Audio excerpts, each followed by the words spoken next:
naman si Jaime sa mga tauhan ni Lazar para linisin ang kanyang krimen na gawa.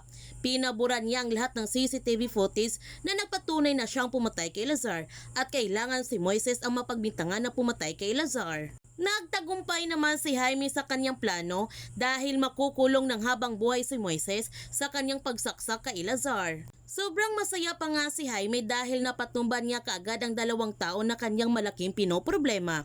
Nawala si Alazar at makukulong pa si Moises. Ngunit hindi nasiyahan sina Divine at Rafael sa krimen na ginawa ni Jaime upang masolusyonan ang kanilang problema. Pumunta sila kaagad sa ospital upang magkunwaring wala silang kasalanan, pero nagdududa na si Danica sa kanyang lolo Jaime dahil naniniwala siya nito sa mga sinasabi ni Moises na sinit up lamang siya at ang kanyang lolo Jaime ang sumaksak sa kanyang ama. Kahit anong paliwanag ni Moises sa mga kapulisan na hindi siyang sumaksak sa presidente at si Jaime ang gumawa nito dahil nakita niya mismo at sinit up lamang siya upang siya ang mapagbintangan, ngunit hindi sila naniniwala kasi plinano ng lahat ni General Arevalo at Jaime na si Moises ang magpagbintangan nito. Habang si Alazar nakaligtas naman siya sa bingit ng kamatayan, ngunit nasa critical pa rin ang kanyang buhay ngayon. Sinabihan ni Jaime si Danica kung bakit niya pinapasok si Moises sa kanilang pamilya na sobrang mapanganib itong tao. Yan tuloy na biktima si Alazar. Pero ang sabi ni Danica sa kanyang lolo Jaime na hindi siya naniniwala na kayang saktan ni Moises ang kanyang ama o kahit sino man. Siya ang tinuturo ni Moises na sumaksak sa kanyang ama.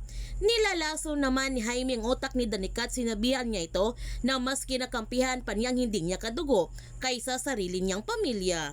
Naiinis ng husto si Jaime dahil hindi pa namatay si Alazar pagkatapos niya itong saksakin at ngayon sisiguraduhin na nila na hindi na ito mabubuhay pa. Gayon pa man, pinayuhan ni Mang Ernesto at Gracie Moises na magpakatatag ito at huwag mapaghinaan ng loob.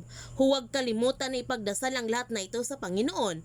Nangako naman si Moises na magpakatatag siya nito para sa kanila at alam niya na maabsuelto ulit siya sa kaso na ito dahil nasa tama sila. Ang sabi ni Mang Ernesto na huwag silang sumuko, pagsisigawan niya talaga kung sino ang tunay na kriminal. Samantala, gustong mag-collaborate ni Justin at Mercedes sa kaso ni Moises upang makulong talaga ito.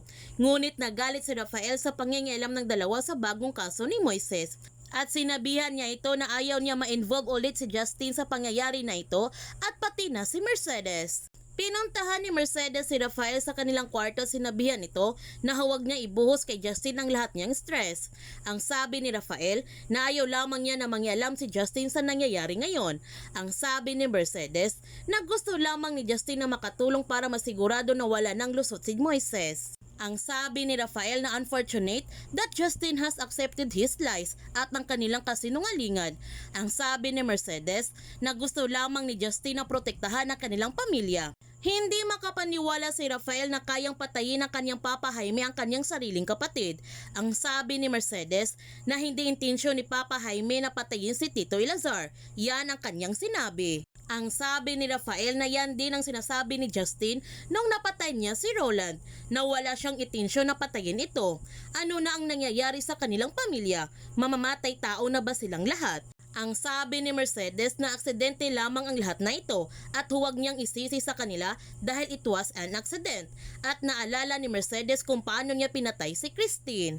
Kinuha ni Rafael ang cellphone ni Moises sa kanyang pinagtataguan at binasa niyang conversation nila Moises at Mang Ernesto. Sa pagkakataon na ito, parang nagigilty na si Rafael sa kanilang ginawa para kay Moises dahil nakita niya kung gaano ito kabait na bata. Kaya huwag natin palalapasin ang kapanapanabik ng mga tagpo sa Pamilya Sagrado.